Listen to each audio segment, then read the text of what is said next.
Our personalities are important. They're literally who we are.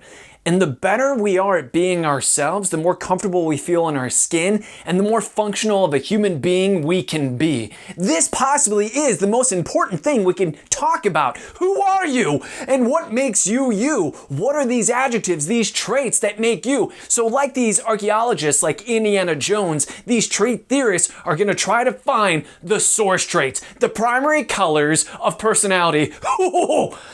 I love this stuff. I'm Professor Alan Girding, and I love psychology.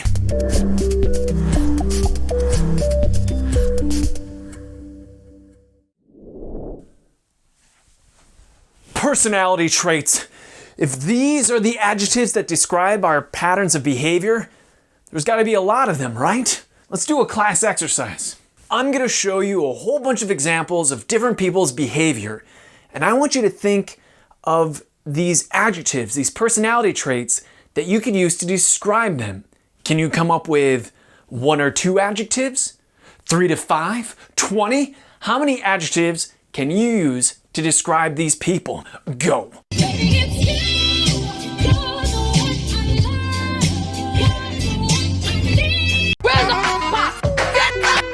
Give it to me, I get no sleep 'cause of y'all.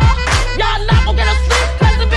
Hey everybody, today my brother pushed me, so I'm starting a Kickstarter to put him down. The benefits of killing him would be I would get pushed way less. Can I get a waffle? Can I please get a waffle? I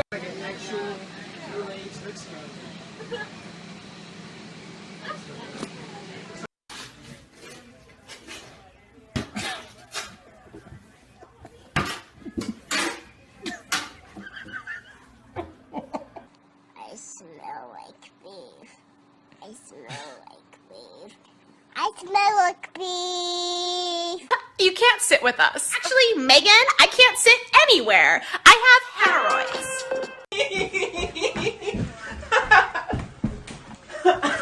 Ryan.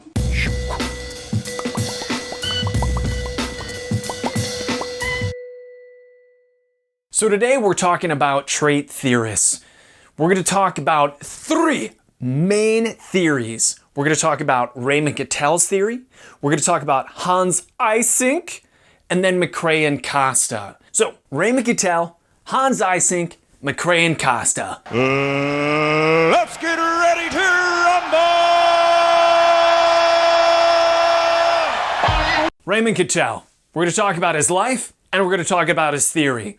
We're not going to spend too much time talking about his life. Why? Because the only thing you really need to know about him is he was a workaholic. What? Born 1905, died 1998. He was born in England, reported having a happy childhood. He did talk about an older brother that he couldn't overcome. Again, we have the sibling rivalry that we see so often in a lot of these personality theorists and in a lot of people's personal lives. I don't know if you have a sibling. Are you rivals with your sibling?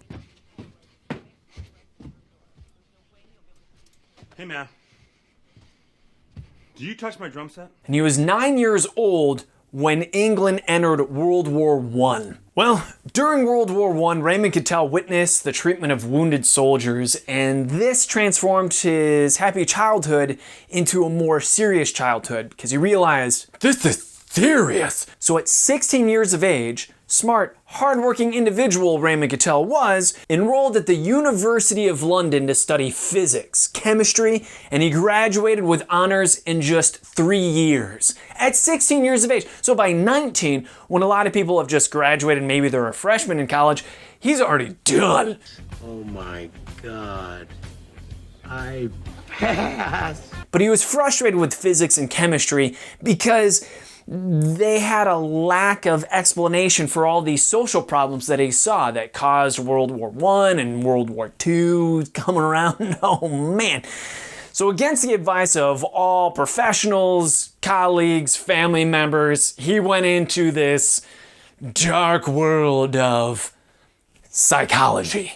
He began grad school at the same university he attended, University of London, and he worked with renowned statistician Charles Spearman. Now, Charles Spearman taught factor analysis. Factor analysis is a huge vocabulary term for Raymond Cattell. In fact, when I think of Raymond Cattell, I should think of the number 16 and I should think of factor analysis. Those are the two main things you really should associate with Raymond Cattell. So what the heck is factor analysis? We'll get there. Let's finish the story of Raymond Cattell and then talk all about factor analysis. Raymond Cattell was a workaholic. He worked all the time. He began working at the early age of 24, already in his career doing research. Science! He had a failed marriage, poor health. He had a very ascetic lifestyle. It was basically just work. And the reason he didn't have really good health is he didn't take care of himself. Think of all the things that you should be doing, which we call self-care nowadays, to make sure we're doing all right. Not just exercise, walking around, moving around, but socializing with other people, relaxing, having some fun. Now Raymond Cattell, he's hard at work the entire time. Eventually, he moved to New York, where he worked at Columbia University with Thorndike. Now, if you don't know Thorndike, he's this guy with a big old mustache, and he's the one who pretty much inspired B.F. Skinner with operant conditioning.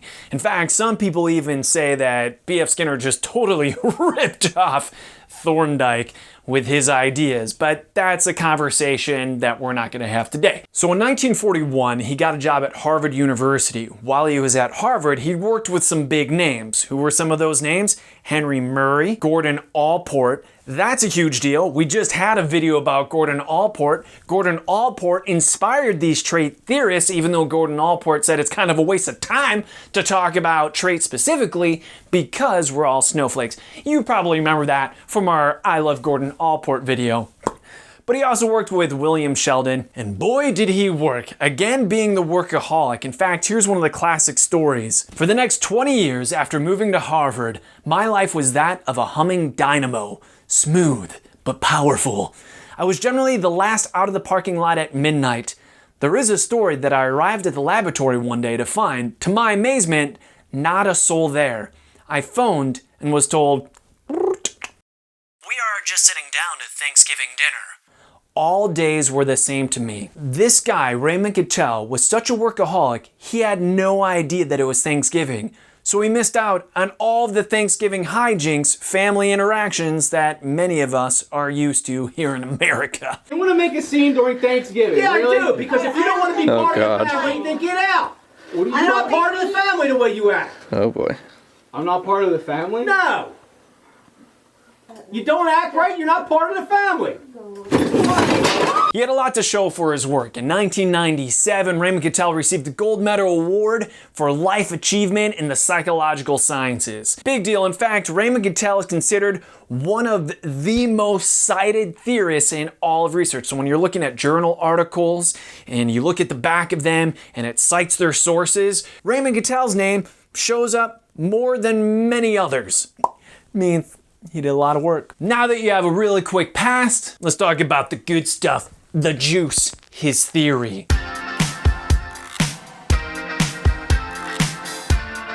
Raymond Cattell used factor analysis. So what is factor analysis? Well, if you played along with that exercise at the beginning of the video, where you thought of as many personality traits as possible, heck, if you went the extra level and wrote them down, now we need to reduce that list as much as possible by combining similar personality traits. For instance, maybe Max said, I think awesome is a personality trait because I know Dylan and Dylan's really awesome. Christina's like, I really like kindness. Kindness is a really good personality trait. Raheem's like, you know what? Considerate. My girlfriend's really considerate. Can we combine all those? Kind, considerate. What did Max mean by awesome? Factor analysis basically means erasing the redundant words and combining them into the most common word. What is the one word? So Raymond Cattell used this factor analysis to simplify this huge list of adjectives that describe personality, these traits. So the correlation between personality measures combine to form a single trait. So Raymond Cattell used factor analysis to whittle down this list. But let's use some vocabulary terms to explain the difference between surface traits and source traits. Surface traits are all the possible traits you can think of. Specifically, Raymond Cattell described these as the redundant traits that can combine into an umbrella term. That umbrella that covers a whole bunch of these other adjectives, traits, that is the source traits. The source traits are relatively few and they're derived from factor analysis. So when Raymond Cattell had that huge list of trait after trait after trait after trait, and they started merging together when one word encompassed another, like some type of hungry blob.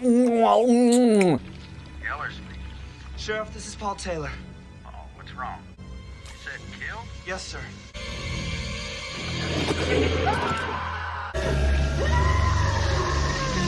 What was the right number? He was searching the correct number of source traits.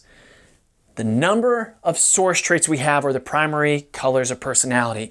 Why am I saying primary colors of personality? Because when we think of primary colors, we think of red, blue, and yellow. The idea that you can mix these relatively few colors to make all of the other colors of the rainbow. Oh, same thing with personality. What are the few traits that if you mix in certain amounts of them can give you all of the different personalities that we find in this world? Raymond Cattell, his number for source traits, he came up with 16. And that's why you should think of 16 when you think of Raymond Cattell. In fact, here's a little thing that I like to do. I'm not sure if it'll help you, but if I think of Dr. Raymond Cattell and I write it down with 16 letters, you gotta cheat by shortening doctor to DR. I get it. But point is, Dr. Raymond Cattell, 16 letters. Ha ha!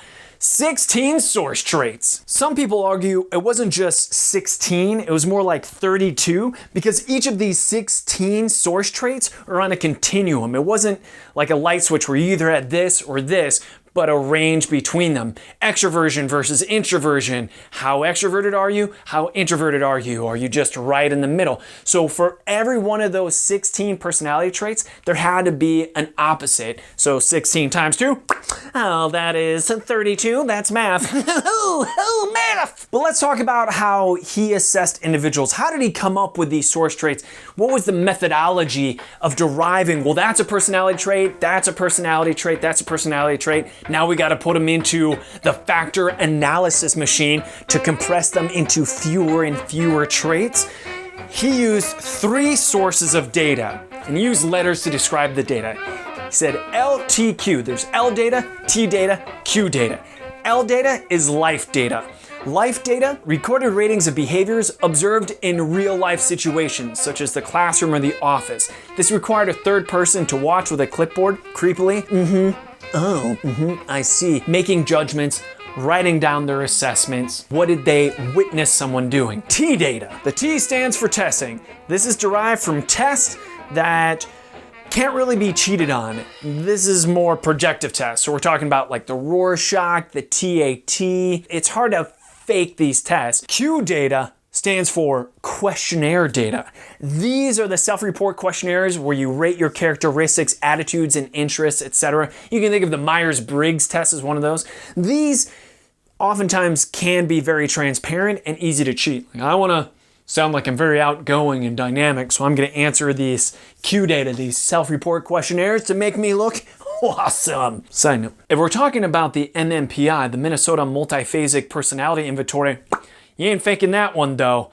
That's why it's a big one. But we're not here to talk about the Minnesota Multiphasic Personality Inventory, no! But that could be considered an example of Q data since it is a questionnaire. So those are the 3. You got L data, T data, Q data. Eventually, Raymond Cattell himself came up with his own personality questionnaire, and it's still available everywhere. In fact, if you want, just take the time right now and Google 16PF, because that's what he called it, the 16 Personality Factor Questionnaire. Fill out those questions and boom, it tells you on those 16 personality factors, those source traits, which ones do you have, how much do you have it? I recommend you give it a try if you're curious. Whew, that's Raymond Cattell. Now it's time to talk about Hans Eysenck. I think Raymond Cattell was good, but I think there should be fewer traits. I think there should only be 3. Hans Eysenck came up with 3 source traits. Pen, what? P, psychoticism. E, extroversion. N, neuroticism. Again, these are on a continuum though. So you have psychoticism on one side, and then the other side you have impulse control. It's extroversion versus introversion, neuroticism versus emotionally stable. Let's explore each of those in detail because I want you to know them. We'll start with psychoticism. When someone's psychotic, what does that mean? Well, when Hans Eysenck used it, what Hans believed is that psychoticism is the opposite of impulse control. If you have someone sitting in front of you and they say something stupid and you just want to slap them in the back of the head, did you stop yourself from doing it? Or did you let that impulse fly? That's the idea of impulse control. Think of all the times that you've seen someone without impulse control, and that is ranking high on psychoticism. Well, you always left me satisfied and smiling, so... That's what she said. Extroversion, hopefully you know, this is where you recharge your batteries by spending time with others, whereas introversion is you seek that alone time, and that's when you feel revitalized. Again, this is a continuum. Too many people nowadays oversimplify extroversion versus introversion. They think, well, that person talks a lot, they must be extroverted. Oh, that person's so quiet, they don't say anything, they must be introverted. That may not be the case. You may be seeing them in a very specific situation. There may be someone who's really tired in school because they spend all day and all night partying like an animal. So when you see them, they're really quiet. But you can also see the opposite, someone who's really gregarious, but realistically, they're just dying to get home so they can dive into their personal alone time. Again, don't oversimplify introversion versus extroversion. If you really want to simplify it, I think the best way to ask it is, in the moment, right now, are you looking forward to spending time with people and socializing? Or are you looking forward to that alone time? In which situation do you feel better? Neuroticism. Neurotic to the bone, no doubt about it. Neurotic to the bone, no doubt about it.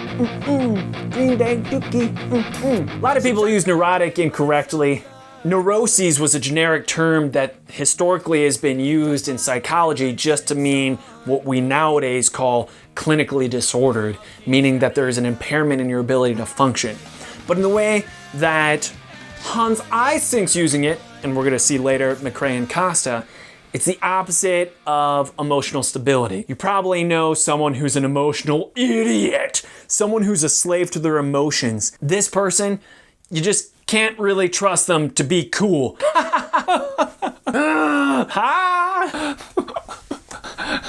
What's happening? Or you just a cool cat no matter what, totally emotionally stable. We're all gonna be like 3 little Fonzies here. And what's Fonzie like? Come on, Yolanda, what's Fonzie like? Cool. What? Cool. Correctamundo. And that's what we're gonna be. We're gonna be cool. The way Hans Eysenck used his 3, the pen, is kind of like a dartboard. Imagine you want to create someone in a role-playing game and you want to describe their personality. Well, one way you can do it is imagine this dartboard and you have a dart and you're just going to throw it right there. And where the dart lands describes the character that you're making. If the dart lands more to the right side, well, that's extroversion. And if the dart lands more to the left side, that's introversion. Now, if you look at the top versus the bottom, the more to the top, that's the more neurotic, emotionally unstable someone is. Whereas if it gets closer to the bottom, they're more emotionally stable. So let's suppose you meet someone who's just as neurotic as they are emotionally stable. And they're just as extroverted as they are introverted. Where would that dart go? Boom, bullseye, right in the middle. Meaning on these continuums, they have an even mix of all these. If you look at this little dartboard, all of these traits, these adjectives to describe their personality would apply to them. Use me as an example if you want to. What do you think I am? Let's ask these 2 questions. Do you think I'm introverted? Or do you think I'm extroverted? A lot of people say, Professor Girding, you're definitely extroverted. Oh, well, he's definitely more to the right side of this dartboard. Now, am I more emotionally stable or neurotic? Well, that depends on your opinion. I'm not sure how well you know me. Some people say, yeah, you definitely seem emotionally stable. Well, other people say, you're a freaking goof, man. You're all over the place in those videos. You can't hold still. You're probably like that emotionally too. So I'm a little bit more in between. A lot of people say I'm extroverted and stable, so that puts me in the lower right-hand quadrant. With that in mind, that means that these traits are supposed to describe Il Professor Gerding. Sociable, outgoing, talkative, responsive, easygoing, lively, carefree, and shows signs of leadership. Does that describe me? A lot of people would say yes. So that's Hans Eysenck at work. But if we use this dartboard, you realize, well, there's something missing. We have extroversion, introversion, neuroticism, stability. Where the heck is psychoticism? Well, you can be any of those things and be psychotic or have a lot of impulse control. For instance, yes, Professor Gerding may be sociable, outgoing, talkative, responsive, easygoing, but maybe at night, he has a hard time controlling those impulses. He just can't help himself to doing some crazy-ass weird stuff. There is something wrong with Teddy. Don't worry, Teddy. The doctor's going to find out what is wrong. Or maybe he's totally controlled with his impulses. Almost the equivalent of emotional stability, but instead of talking about emotions, we're talking about the behaviors. Hope you enjoyed Hans Eysenck's 3 traits. This porridge is too hot. This porridge is too cold. This porridge, it's just right. Welcome to McCrae Costa. McCrae Costa, the duo, came in and said, Raymond Cattell, Hans Eysenck, they're on the right track. We agree, Hans Eysenck, that 16's too many. It's more like 32. But 3's too few. You know what would be just right? McCrae Costa came up with 5 source traits. Some people say canoe. Other people say ocean, because that's the acronym that you can come up with. Ocean or canoe, rearranging the 5 letters. O-C-E-A-N. O, openness. C, conscientiousness. E, extroversion. A, agreeableness. And N, neuroticism. O is for openness. Openness to new experiences. Have you ever had sushi before? How about calamari? You ever had calamari before? If you don't know, it's fried squid. And if you're thinking, oh, gross, I'd never eat calamari squid, that's disgusting. Escargot. Snails? Well, what you're showing is a lack of openness. At least in your food factor, because this can apply to so many different factors of your life. Maybe you're really open with your taste palette, where you're willing to try a whole bunch of different foods, but maybe you're not so open sexually or with your travels. Now, I'm staying in Omaha.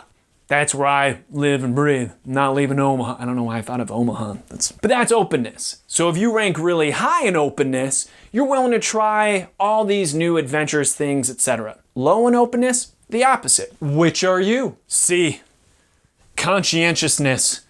This one's the bit of the misnomer. This is the one that students get wrong on the tests when I ask them for an example of consciousness, because a lot of people think it means, oh, how considerate are you? How conscientious are you of other people's feelings? That's not what conscientious means. Not according to McCrae Costa. No, conscientiousness, according to McCrae Costa, has everything to do about how organized you are. How reliable are you? Do you show up on time, or are you a late Nelly? Nelly, you're always late. You're late, Nelly. What about your car? Or your desk? If I were to look in your car right now, would I see a train wreck of a mess? How clean or tidy or organized are you? If I were to look at your desk at home right now, would I see a whole bunch of papers? Or is it gonna pass the white glove test? That's conscientiousness. High in conscientiousness, pretty tidy, organized, clean, on time, punctual. It's kind of like anal retentiveness, if we're being honest.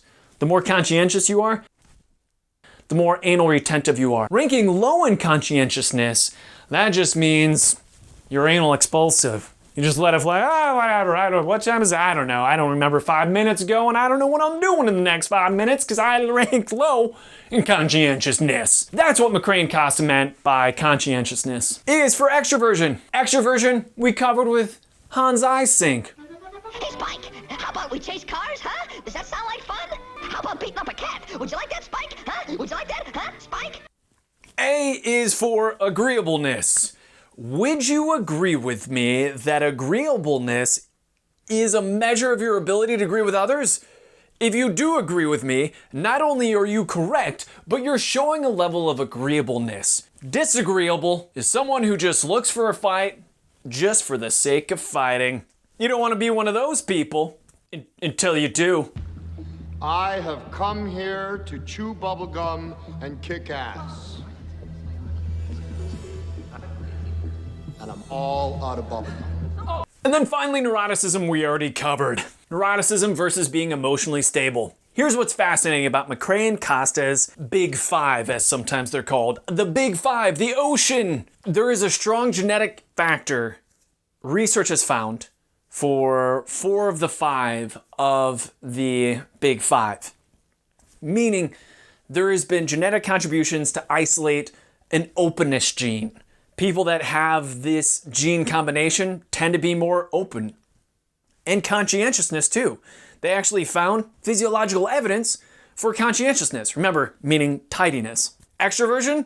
Heck yes! Genetics for extroversion and neuroticism. So agreeableness, they have found some genetic contributions, but not as much as the other 4. There is nature versus nurture in all things. We know this. Environment matters.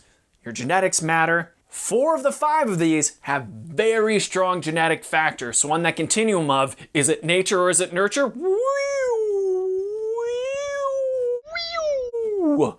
There is a whole bunch of nature going on here. And that's it! So the quick review is, we learned about Raymond Cattell, his past, factor analysis, and the 16 PF, 16 personality factors. We learned about Hans Eysenck. I think 16 is too many. I think there should only be 3. And then we talked about McCrae and Costa and the Big Five. Hey, trait theorists are amazing. Ideally, you've now learned how to dissect someone's personality using McCrae and Costa's Big Five, including yourself. How do you rank on openness, conscientiousness, extroversion, agreeableness, neuroticism? Ooh! If you're gonna play some of those role-playing games, or you're an actor, maybe you'll use the trait theory and just start throwing source traits at them. Boom, pow, boom, boom. I love trait theory and trait theorists and talking about it. I love you, and I love psychology. Thank you so much for listening and taking the time. Please feel free to pound that subscribe button, hit the like, leave some comments, and I'll see you next time.